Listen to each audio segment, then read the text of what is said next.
Convido os irmãos a se colocarem em pé. Reverência à palavra do Senhor. Vamos abrir a Bíblia no Evangelho de João, capítulo 9.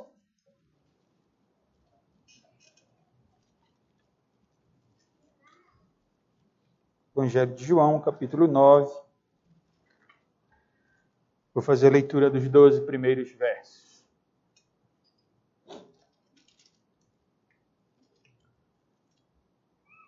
Evangelho de João, capítulo 9, do verso 1 ao verso 12, diz assim a palavra do Senhor. Caminhando Jesus, viu um homem cego de nascença. E seus discípulos perguntaram: Mestre, quem pecou? Este ou os seus pais, para que nascesse cego? Respondeu Jesus: Nem ele pecou, nem seus pais, mas foi para que se manifestem nele as obras de Deus. É necessário que façamos as obras daquele que me enviou, enquanto é dia. A noite vem, quando ninguém pode trabalhar. Enquanto estou no mundo, sou a luz do mundo. Dito isso, cuspiu na terra, e tendo feito lodo com a saliva, aplicou aos olhos do cego, dizendo-lhe: Vai, lava-te no tanque de Siloé, que quer dizer enviado. Ele foi, lavou-se e voltou vendo. Então os vizinhos e os que dantes o conheciam de vista como mendigo perguntavam: Não é este o que estava sentado pedindo esmolas? Uns diziam: É ele. Outros: Não, mas se parece com ele. Ele mesmo, porém, dizia: Sou eu. Perguntaram-lhe, pois: Como te foram abertos os olhos? Respondeu ele: O homem chamado Jesus fez lodo, untou-me os olhos e disse-me: Vai ao tanque de Siloé e lava-te. Então fui, lavei-me e estou vendo. Disseram-lhe, pois, onde está ele? Respondeu: Não sei. Até aí, nós vamos orar. Senhor Deus, soberano, poderoso, excelso, te agradecemos, Senhor, porque estamos na tua presença, Senhor, neste dia, no dia do Senhor, na comunhão dos santos, de forma pública, para te louvar, Senhor, para te prestar culto, porque tu és digno de honra e de glória. Reconhecemos, Senhor, que tu tens nos dado graça, tu tens lançado sobre nós luz verdadeira. O Senhor tem providenciado a nós a tua palavra, que nos santifica, nos liberta, nos purifica para ti mesmo, Senhor. Apesar de nós mesmos, porque reconhecemos também, Senhor, que pecamos e falhamos, estamos aquém da tua vontade revelada. E assim lamentamos, Senhor, a nossa condição de pecadores. Mas também, Pai amado, te glorificamos e exaltamos o nome por Cristo Jesus, o teu Filho, que nos tem imputado a sua justiça e nos tem dado acesso à tua presença por sua própria obra, por sua própria glória, Senhor, porque Ele, como teu Filho, como a segunda pessoa da Trindade Santa, como Deus verdadeiro, nos tem perdoado, nos tem conquistado para si mesmo e nos tem otorgado todos os benefícios que o Senhor mesmo tem determinado para que venham ao teu povo, Senhor. Olha para nós neste momento de culto, que os cânticos, Senhor, que aqui entoamos, sejam agradáveis a Ti, e que sejam o reflexo verdadeiro da realidade espiritual na qual nos encontramos, Senhor. Pecadores regenerados, pecadores que têm sido perdoados por Ti mesmo, por causa do Teu amor, da Tua misericórdia, da Tua benevolência, da Tua benignidade, da Tua longanimidade, Senhor. Olha para nós, Pai, nesse momento também de instrução, de pregação, exposição da Tua palavra inspirada e preservada pelo Teu Espírito. Que o Senhor tenha misericórdia de mim, me dê graça, sabedoria, entendimento, Senhor, para que Tua palavra seja pregada com verdade, com sinceridade, com autoridade, na dependência do Teu Espírito, com vistas à edificação da Tua igreja, que o Senhor tome esta porção e aplique poderosamente no coração daqueles a quem o Senhor tem escolhido, amado, se revelado, Senhor. Que essa porção seja bálsamo, seja palavra poderosa e que venha fortalecer, nutrir, dar o crescimento aos teus servos, Senhor, que aqui se congregam, bem como aqueles que nos visitam. E do mesmo modo, Senhor, que esta porção seja poderosa para alcançar vidas ainda em trevas espirituais. Que o Senhor traga conversão esta noite. Que aqueles que ainda não se confessaram a Cristo sejam direcionados pelo Teu Espírito ao Senhor e assim obtenham a vida eterna, como temos aprendido, que o Senhor promete e cumpre nas páginas da Tua palavra, Senhor. Abençoa também os irmãos que têm experimentado lutas, adversidades, problemas, enfermidades, ser com eles, Senhor. Supre todas, Senhor, as suas necessidades, porque Tu és consolador, Tu és o provedor, Tu és o sustentador da nossa vida e da nossa alma, Senhor. Por favor, Pai, continua conosco. Que tudo aqui seja para a glória e honra do Teu nome. Unicamente para isso, Senhor. Em nome de Jesus é que nós oramos. Amém. Irmãos, podem sentar.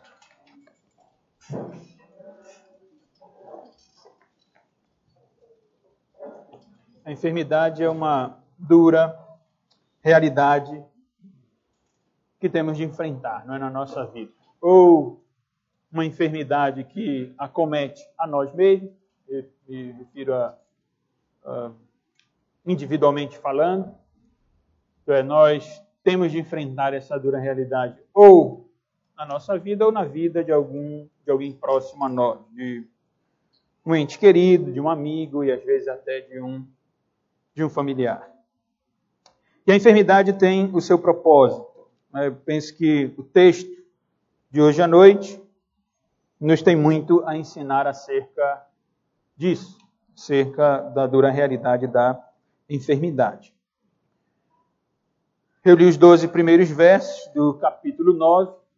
Estamos caminhando para o final da segunda sessão do livro do Evangelho de João, sessão que teve seu início no capítulo 5 e vai até o capítulo 10. Nesta sessão, o evangelista João, o apóstolo João, nos apresenta Cristo enfrentando a objeção por parte dos judeus, pediu ao presbítero Jonas que lesse a unidade inteira que envolve os versos 21 a 59 do capítulo 8, que nós estivemos estudando aqui nos últimos meses, nos últimos domingos, onde João nos mostra aquele duro debate entre Cristo Jesus, o Deus verdadeiro, eu sou, segunda pessoa da Trindade Santa, e os judeus, homens religiosos, homens hipócritas, ímpios, mas que se orgulhavam de serem descendentes naturais de Abraão.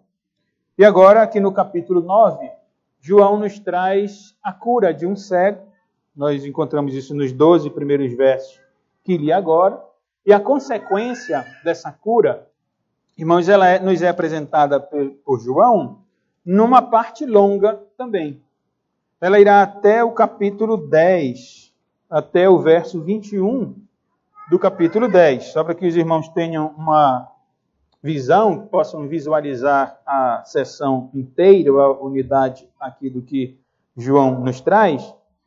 Observem, nos 12 primeiros versos, Jesus cura o homem cego. A consequência dessa cura é apresentada por João logo quando os fariseus interrogam o cego, nos versos 13 a 17.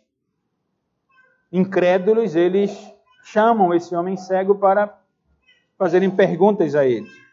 E na incredulidade deles, não dando crédito ao homem curado, eles ainda fazem pergunta aos pais do cego, querendo saber se de fato havia acontecido o que eles mencionam. Isso no verso 18 até o verso 23. Dos versos 24 até o 34, o homem é expulso da presença dos judeus, dos fariseus. Esses judeus compõem a liderança aqui da religião judaica. Esses homens são tão incrédulos que expulsam o homem cego da sua presença.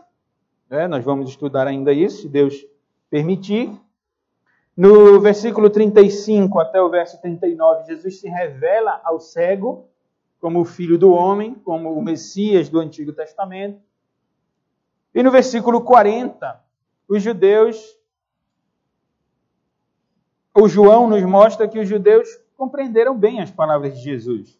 Porque no verso 40, nós lemos que alguns dentre os fariseus que estavam perto dele perguntavam: acaso também nós somos cegos? Pois Jesus ter explicado, como nós vamos estudar, eles chegam: será que nós também somos cegos? E essa pergunta culminará então ao grande sermão que nós encontramos no capítulo 10 do Evangelho de João, onde Jesus se apresenta como o verdadeiro pastor, ou como o título da nossa versão traz, nós conhecemos bem, como o bom pastor. Nesse contraste, não é, no qual ele se apresenta num grande contraste com relação aos judeus. Ele é o bom pastor, ele é o verdadeiro pastor. Ele é aquele que conduz as suas ovelhas, diferente desses fariseus, desses judeus, desses líderes que não executam a vontade de Deus Pai. E então terminará, depois do sermão de Jesus, haverá uma dissensão entre os judeus, uma divisão entre eles acerca do que Jesus tinha falado, e o capítulo será encerrado então com Jesus sendo interrogado. O capítulo 10 será encerrado com um interrogatório ali por parte dos judeus com relação a Cristo. Vejam que a unidade é grande também, a semelhança do que nós estudamos nos últimos meses no capítulo 8. Mas hoje nós vamos olhar apenas para os 12 primeiros versos, que trata da cura do cego. Sob o tema, eu sou a luz do mundo, porque Jesus menciona essa realidade no versículo 5, e é essa lição que Jesus quer mostrar quando cura esse cego. E quero considerar esses versos, irmãos, de forma breve, chamando a atenção, em primeiro lugar, e onde vou gastar mais tempo, com a pergunta que os discípulos de Jesus fazem a Cristo. Aqui nós vamos gastar bastante tempo, porque é o ponto mais importante dessa perícope, desse parágrafo, mas há também o modo como Jesus cura o cego, eu vou chamar a atenção ainda para isso, e, finalmente, a reação dos vizinhos, daqueles que conheciam o cego. João nos diz que, aqui no início do capítulo 9, que Jesus estava caminhando e ele viu um homem cego de nascença, um homem que era mendigo. O verso 1 nos diz, mas o verso 8, naquele questionamento dos vizinhos, nós lemos que eles se perguntam, no verso 8, João diz, então os vizinhos e os que dantes o conheciam de vista como mendigo, então ele é um homem que está mendigando. Os irmãos devem lembrar que o capítulo 8 nos trouxe um debate entre Cristo e os judeus no templo em Jerusalém. Jesus se encontrava no templo. Uma multidão estava no templo, logo depois da festa dos tabernáculos, e Jesus então começou o debate com os judeus, falando da realidade de que ele é a luz do mundo e quem o segue não anda em trevas, mas recebe a luz da vida. E há o debate dentro do templo, o debate é encerrado com os judeus, por causa de todo o ensinamento de Cristo que se apresenta como Deus verdadeiro, os judeus tomaram pedra com o intuito de atirar em Cristo para matá-lo. E nós lemos no último verso do capítulo 8 que Jesus saiu do templo. Ele foi ocultado, o Senhor, Deus soberano, na sua providência, fez com que Cristo saísse, que ainda não era chegado o seu tempo. O capítulo 9 começa então Jesus saindo do templo. Provavelmente esse mendigo estava ali perto do templo, como era normal ocorrer na época, como é normal ocorrer em algumas igrejas no nosso país, de mendigos irem até o templo, até a igreja, para ali então pedir esmola. E o texto diz que esse cego era um cego de nascença. E os seus discípulos aqui, irmãos, fazem uma pergunta a Cristo. A pergunta diz respeito à seguinte realidade: quem é o responsável pela cegueira desse homem? No verso 2, os discípulos perguntaram a Cristo: Mestre, quem pecou, este ou seus pais, para que nascesse cego? Pergunta é: quem é o responsável pela cegueira desse homem? Essa pergunta ocorre, irmãos, porque os judeus, os discípulos são judeus, E os judeus tinham desenvolvido várias crenças, não é, dentro das suas escolas teológicas, dentro das suas escolas rabínicas. E uma das superstições desenvolvidas pelos judeus era que se alguém tivesse sido acometido de uma enfermidade, então isso era prova de que esse alguém tinha pecado. Então a enfermidade era a consequência direta de um pecado particular da pessoa, ou de vários pecados. Irmãos devem lembrar do caso de Jó.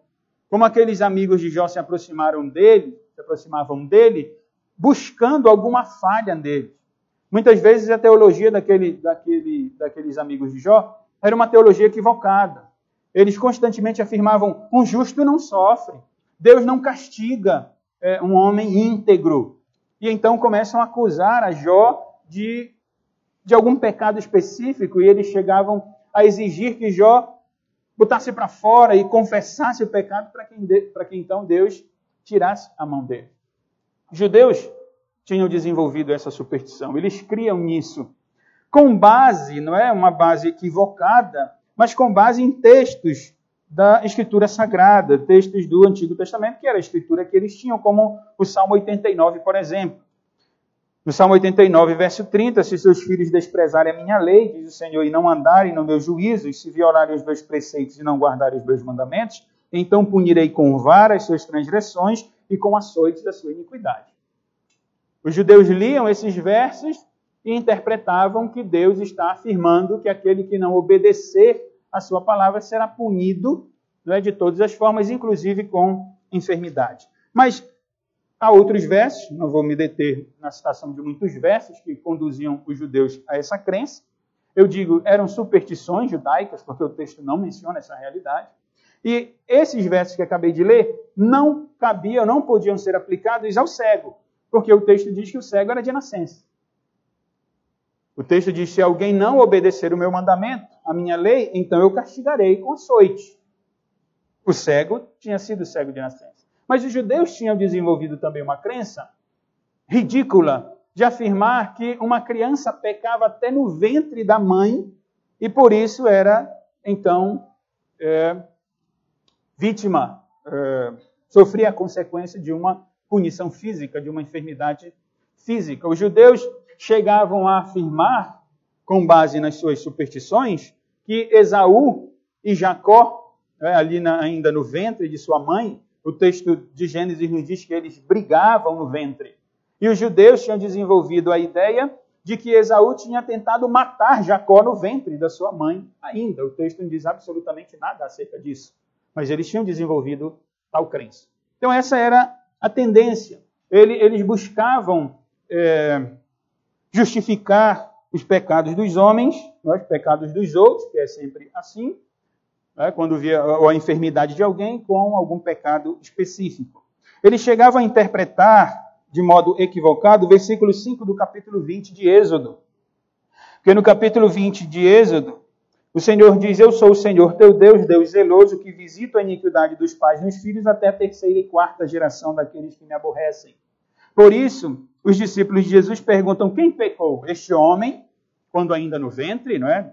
Não que eles estejam dizendo isso aqui, mas dentro das escolas judaicas, a pergunta teria sentido nesse contexto.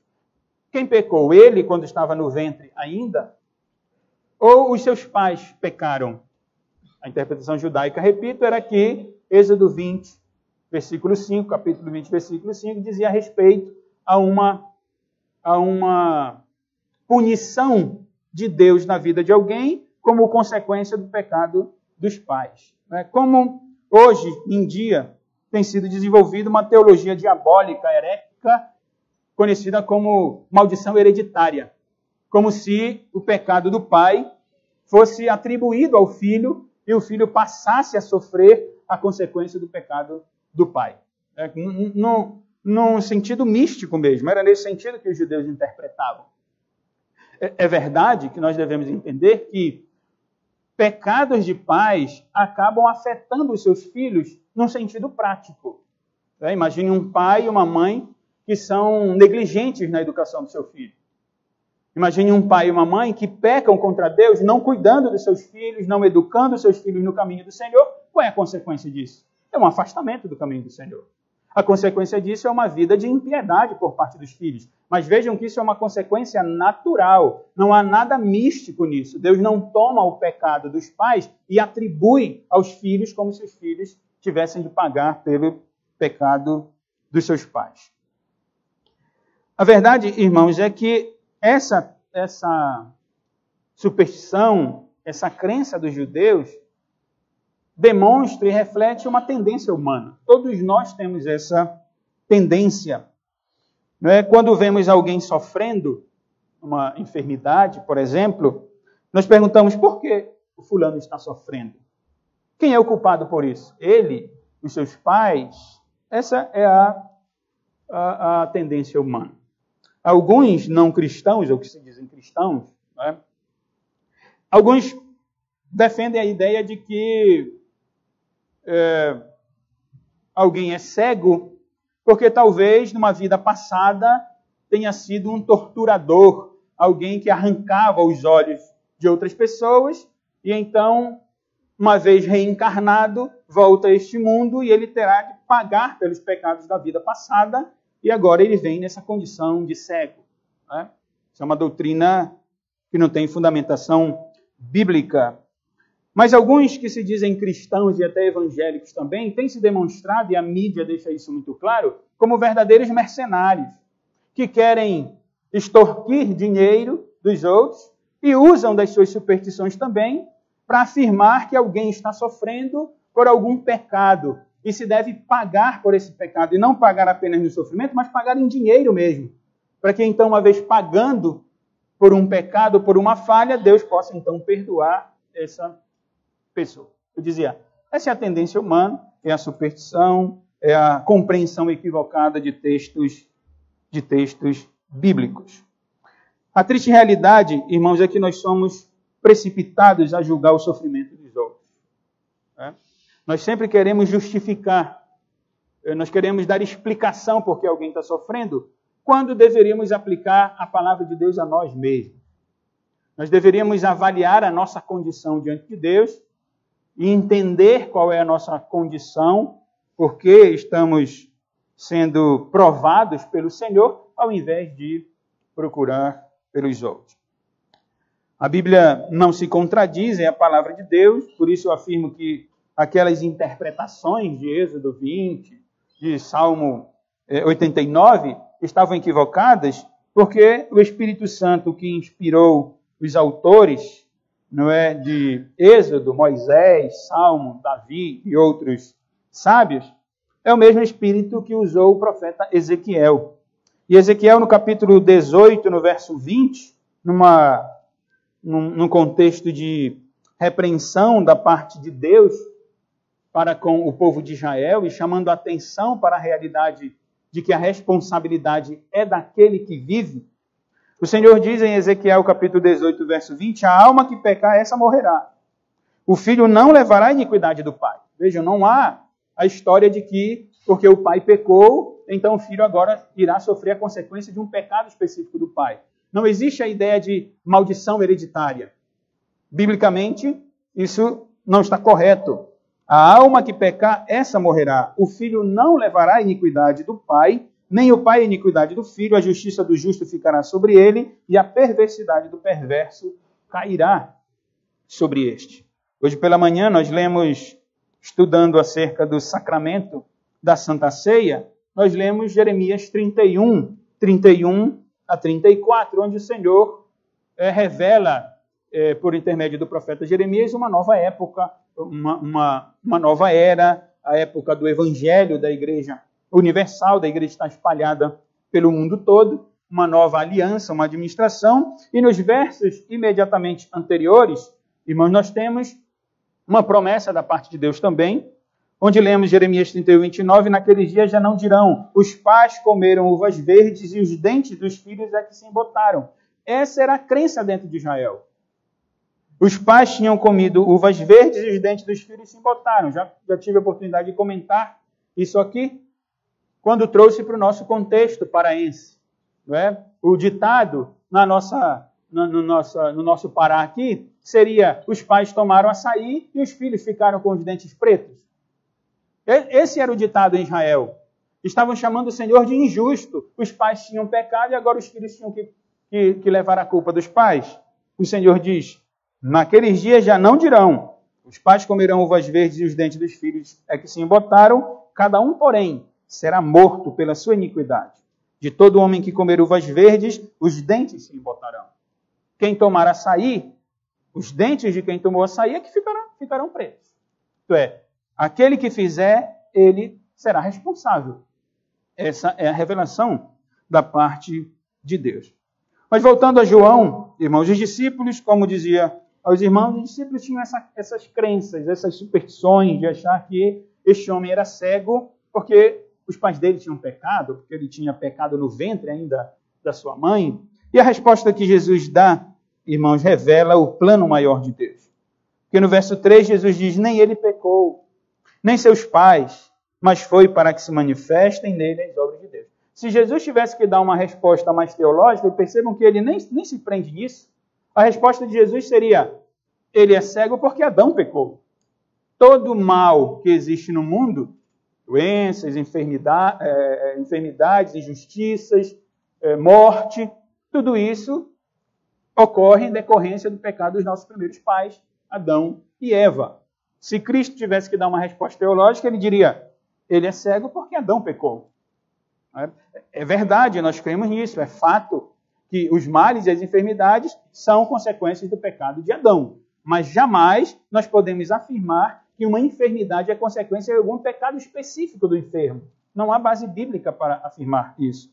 E Jesus diz, nem ele pecou, nem seus pais, mas foi para que se manifestem nele as obras de Deus. É necessário que façamos as obras daquele que me enviou enquanto é dia. A noite vem, quando ninguém pode trabalhar. Enquanto estou no mundo, sou a luz do mundo. Jesus está dizendo, ele nasceu cego porque Deus irá realizar o seu feito nele. Porque Deus irá fazer a sua vontade nele. Porque Deus será glorificado na vida desse homem.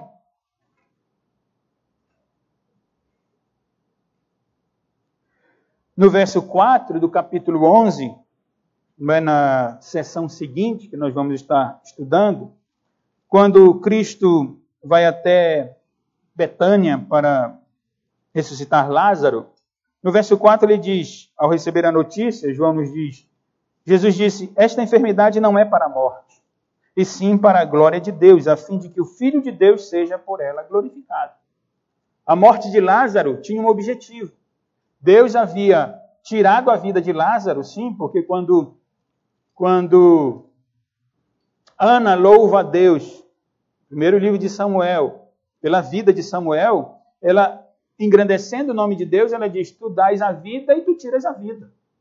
É isso que a Bíblia nos ensina, no primeiro livro de Samuel, logo no início do livro de Samuel.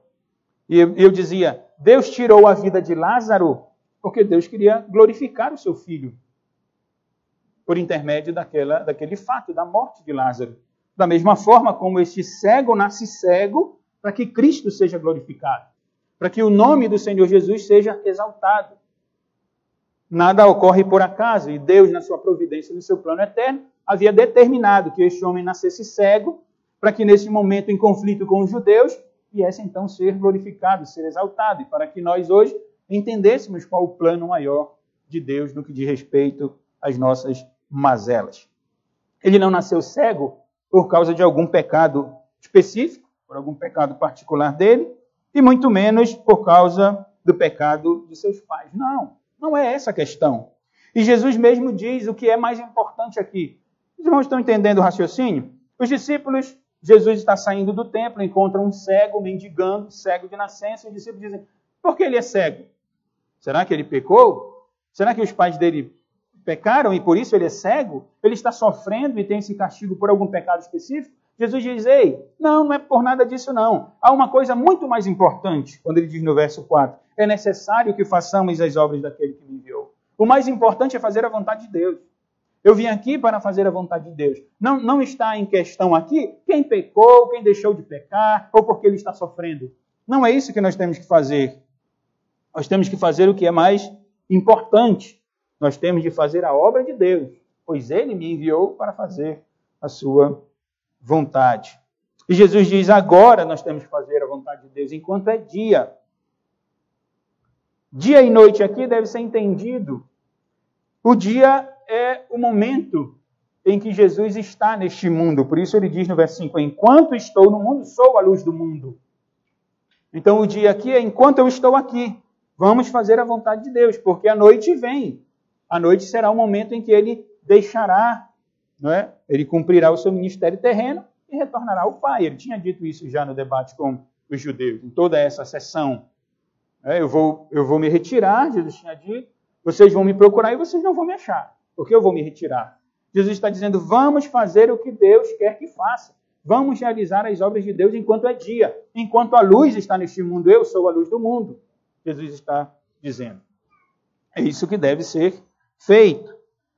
E isso nos conduz, essa afirmativa do verso 5 não é nova, não é? Porque Jesus, no início do debate da sessão anterior, no verso 12, havia afirmado, eu sou a luz do mundo, quem me segue não andará nas trevas, pelo contrário terá a luz da vida. E quando eu tratei desse verso, eu disse aos irmãos que o sentido é espiritual.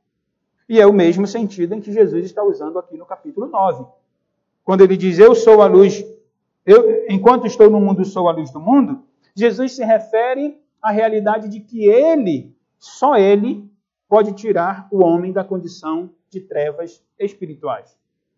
Porque à noite, as trevas, aqui no contexto do Evangelho de João, assim como no contexto das suas epístolas, diz respeito à realidade do pecado humano, das misérias e das mazelas nas quais se encontra todo aquele que vem a este mundo. Quando Paulo escreve aos Coríntios, na sua segunda epístola, capítulo 4, versículo 4, ele afirma que o Deus deste século, isto é, o diabo, Satanás, o pai dos judeus, aqui no capítulo 8, desses judeus religiosos, ele, diz o apóstolo Paulo, segundo aos Coríntios 4, ele cegou a mente dos incrédulos, para que não lhes resplandeça a luz do Evangelho de Cristo.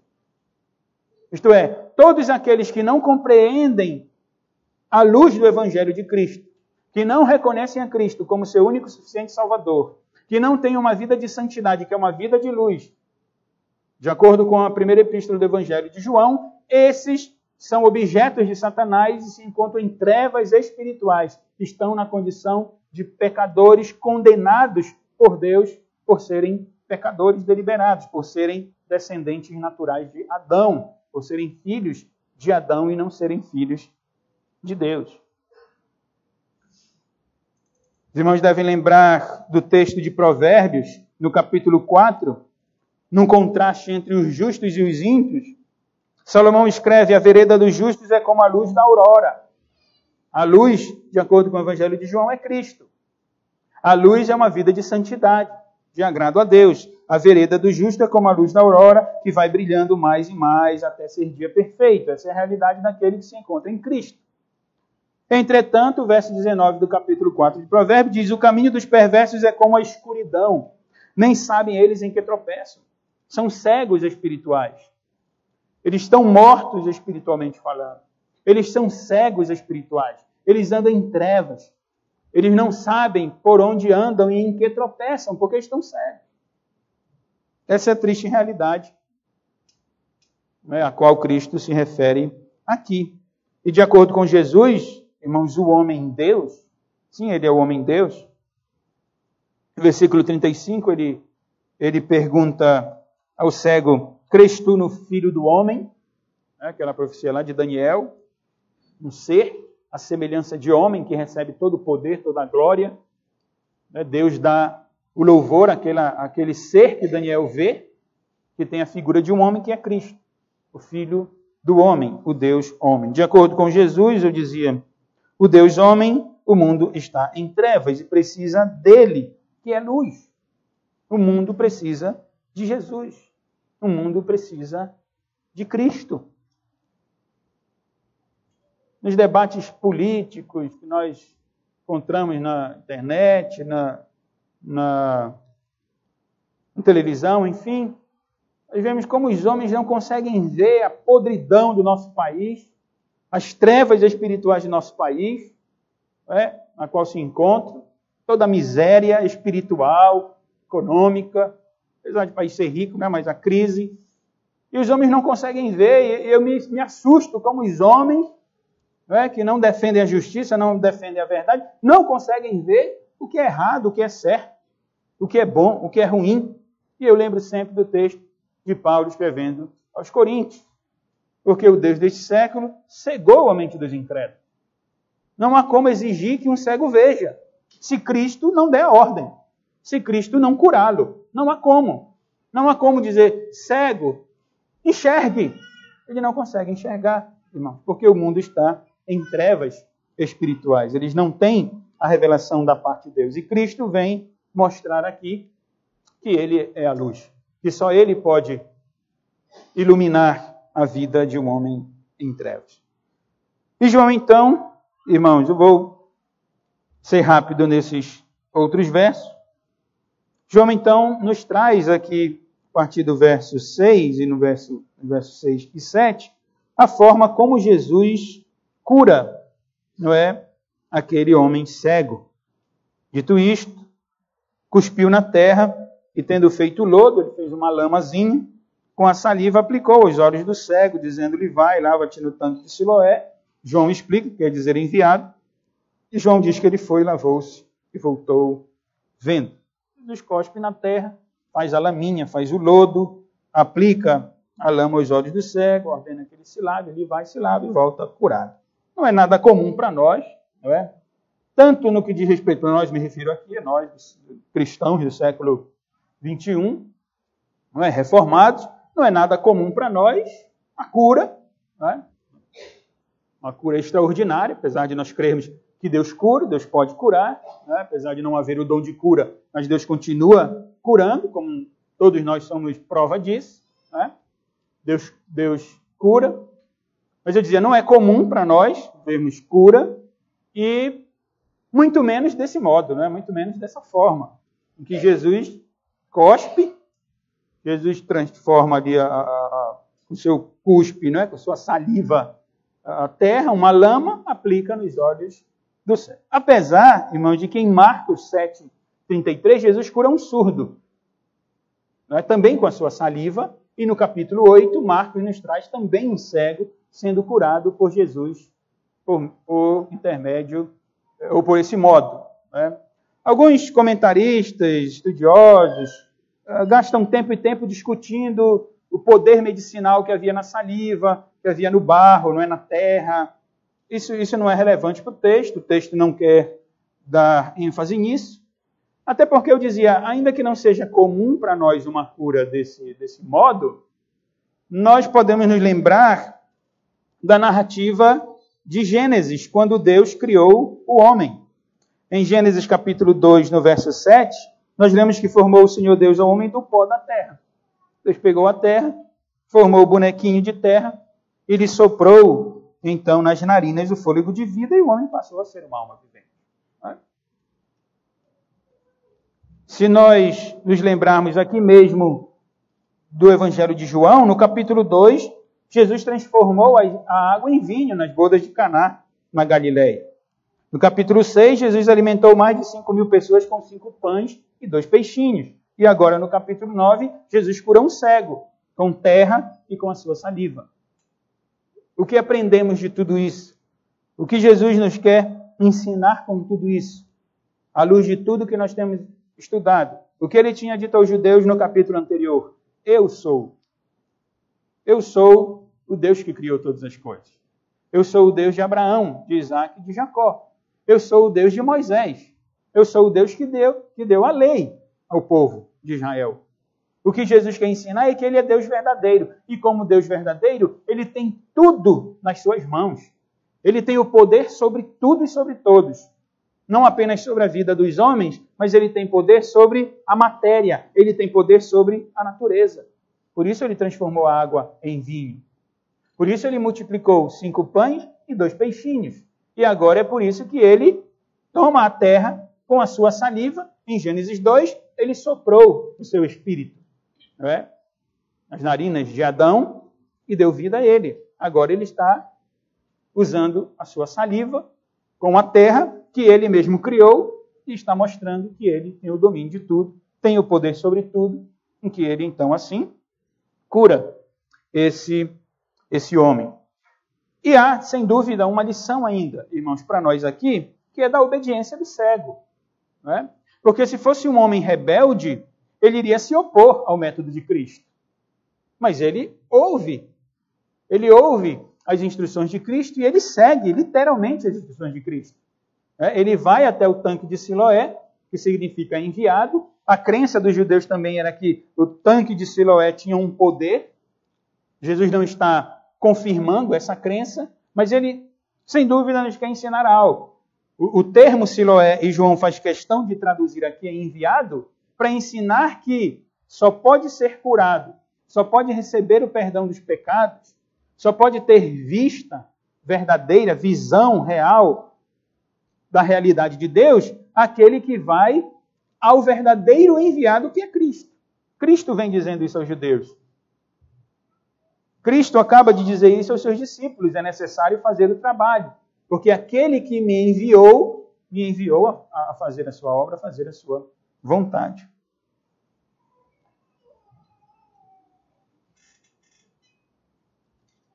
Esse homem, eu dizia, ele obedece a Cristo e ele recebe não apenas a cura física, mas a cura espiritual. Porque no verso 35, nós lemos, ouvindo Jesus que o tinham expulsado, então os fariseus tinham expulsado esse homem, encontrando-lhe, perguntou: crês tu no Filho do Homem? Ele respondeu e disse: quem és, Senhor? Quem é, Senhor, para que eu nele creia? E Jesus lhe disse: já o tens visto e é o que fala contigo. Então afirmou ele: creio, Senhor, e o adorou. Ele estava numa condição de cegueira natural e espiritual. Vejam que aqui ele não conhece a Cristo. Ele não conhece a Cristo. E aqui vamos falar de uma verdade teológica que é nossa. Né? Enquanto o evangelicalismo moderno ensina que depende da fé do homem, e nós, se Deus permitir, vamos morrer dizendo que não depende da fé do homem. Depende de Deus, ele tem misericórdia de quem ele quer ter misericórdia. Porque esse homem não é um crente. Esse homem nem sabe direito quem é Jesus. Quando as pessoas reagem com relação à sua cura e perguntam a ele no verso 10, como te foram abertos os olhos? Observe a resposta dele: o homem chamado Jesus. O homem chamado Jesus. Fez lodo, untou-me os olhos, disse-me: vai ao tanque de Siloé e lava-te. Então fui, lavei e estou vendo.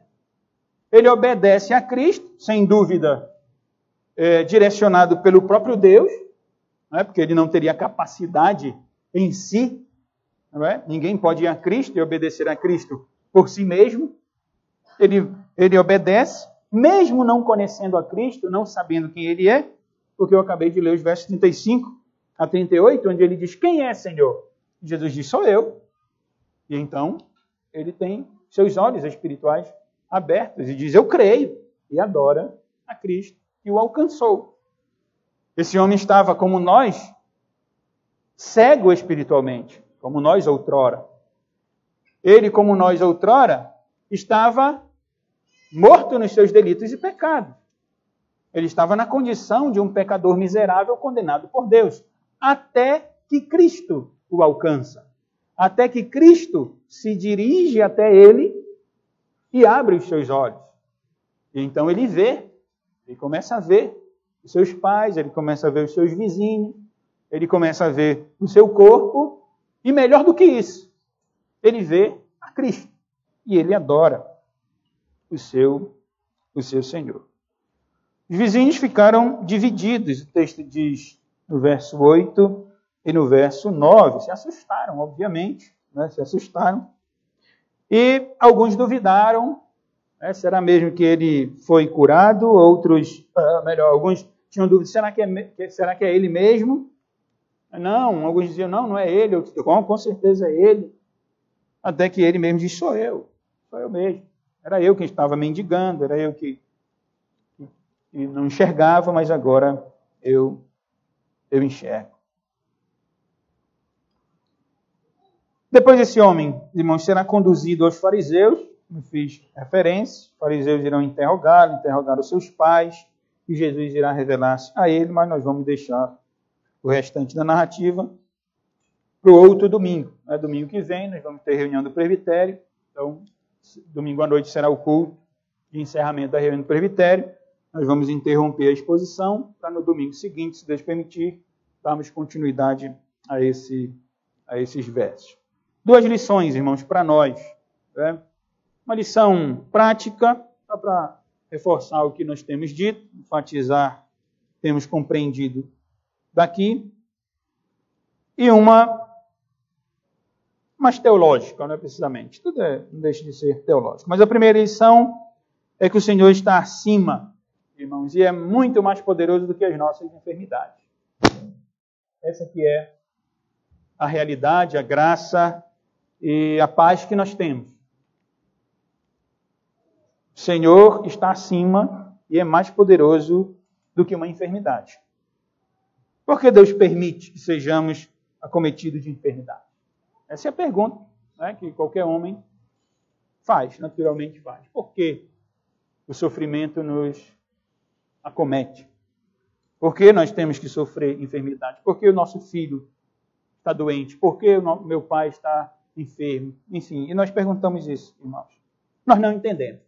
Nós não entendemos. Nós só temos certeza de uma coisa: que Deus busca manifestar a sua glória em nós. Jesus disse: vamos fazer para os seus discípulos o que Deus quer que seja feito. Vamos fazer a vontade daquele que nos enviou. E Jesus realiza a vontade de Deus quando cura o homem para que ele seja glorificado. Mas em muitos casos, Deus não cura o enfermo. Se nós lembrarmos do próprio apóstolo Paulo, que tinha um espinho na carne. A maioria dos estudiosos afirma que a sua enfermidade era possivelmente um problema de vista. E ele tinha uma enfermidade e orou para o Senhor, dizendo que tirasse o espinho da sua carne. O que Deus disse a ele? A minha graça te basta, Paulo. A minha graça te basta. Nós não entendemos por que Deus permite. Entendemos pela razão da queda de Adão. Nós entendemos. Mas quando a enfermidade nos acomete um ente querido, nós balançamos, irmãos, porque somos humanos. Somos seres humanos. Nós não entendemos. Mas como seres humanos regenerados em Cristo, compreendendo o real propósito de Deus, que é glorificá-lo, que é glorificar-se, que é glorificar o seu Filho, que é fazer a sua vontade, que é boa, agradável e perfeita na nossa vida, nós entendemos que a enfermidade que nos acomete é parte do propósito, do plano de Deus para que ele seja glorificado. Vejam, eu não estou dizendo que um enfermo será curado por Deus. Eu estou dizendo que um enfermo cristão, um enfermo crente, servo de Deus, essa enfermidade é dada a ele para que o Senhor seja glorificado. O Senhor será glorificado na cura, se assim quiser fazer, como fez com o homem cego. Mas ele pode ser glorificado na humilhação desse servo para que o nome do seu Senhor seja glorificado, como ele fez na vida de Paulo, como ele faz na vida de alguns entes queridos de nós, como ele faz na nossa própria vida. O mais importante é que a vontade de Deus seja feita. O mais importante é que a obra de Deus seja realizada na nossa vida. Isso é o que Jesus disse aqui. O mais importante é fazer a vontade daquele que me enviou. Então nós temos essa certeza. Nós não entendemos, humanamente falando, por que as enfermidades nos acometem, mas nós temos a certeza de que a glória de Deus é manifestada em nós. Nós temos a plena certeza de que Deus tem o total controle da nossa vida, de que nada está fora do seu controle, e que somos enfermos ou estamos enfermados, isso está dentro do controle da vontade de Deus. Embora nós não tenhamos a compreensão exata disso, mas nós descansamos no Senhor, sabendo que a sua vontade é soberana e que Ele é perfeito. Tudo o que nos acontece ocorre para a glória de Deus, para que o seu nome seja exaltado. A segunda lição é que Jesus é a luz que o mundo precisa. Essa é a lição principal do texto. Irmãos, percebem que a cura ela é secundária aqui. Ela é apenas um elemento que tem como propósito glorificar o Filho. A ênfase não é para a cura. A ênfase é para a verdade de que Jesus é a luz do mundo. E Jesus quer ensinar que a cegueira há cegueira, existe cegueira espiritual neste mundo. Vamos lembrar do contexto? Os judeus religiosos estão em conflito com Cristo. Nós separamos os parágrafos porque não temos tempo de considerar a sessão toda, não é? Como nós fizemos no capítulo 8. Mas não podemos fugir do contexto. Jesus está em pleno contraste. Ele está em conflito com os judeus religiosos, com a liderança judaica que está recusando Cristo. E Cristo quer ensinar que há uma cegueira espiritual por trás disso. E por isso ele então cura o cego, para ensinar isso, ficará muito mais claro no decorrer da exposição dos versos seguintes. Jesus cura para mostrar que ele é quem abre os olhos de alguém que não consegue ver nada, como os judeus não conseguem ver o Deus encarnado. Os judeus não conseguem ver, apesar de todo o ensinamento, apesar das obras do Senhor, apesar do seu testemunho, os judeus não conseguem ver que Cristo é Deus verdadeiro, como muitos hoje, inclusive judeus da nossa época, não conseguem ver que Jesus é Deus verdadeiro. Eu dizia, a cegueira nas pessoas deste mundo, isto é, a humanidade está em pecado. É isso que Jesus está ensinando aqui. E Jesus é o único que pode conduzir uma pessoa cega, não é, numa condição de cegueira espiritual, a uma condição de verdadeira visão espiritual, e passa a compreender as realidades espirituais na pessoa de Cristo. De uma outra forma, uma pessoa pecadora, condenada, passa a uma condição de regenerada, de perdoada, tendo livre acesso a Deus por intermédio de Cristo, unicamente por Cristo Jesus. Essa é a lição que deve ficar para nós na narrativa da cura do cego. Jesus é a luz do mundo. Ele é o único que ilumina aquele que está em trevas. E trevas, como eu disse no decorrer do sermão, é realidade espiritual de pecado, de condenação eterna. E Cristo abre os olhos ao cego para mostrar que ele é quem faz, é ele quem tira alguém de uma condição de trevas espirituais, de cegueira espiritual, para uma verdadeira visão, uma verdadeira compreensão da pessoa de Deus. Jesus é a luz do mundo. Irmãos, é ele que nos ilumina, é ele que nos dá acesso a Deus. Nós podemos ver Deus na pessoa de Cristo. Deus nos abençoe. Vamos ficar de pé. Vou pedir ao presbítero Zoênio que escolha um hino, um cântico. Vamos louvar a Deus, orar, encerrado o culto.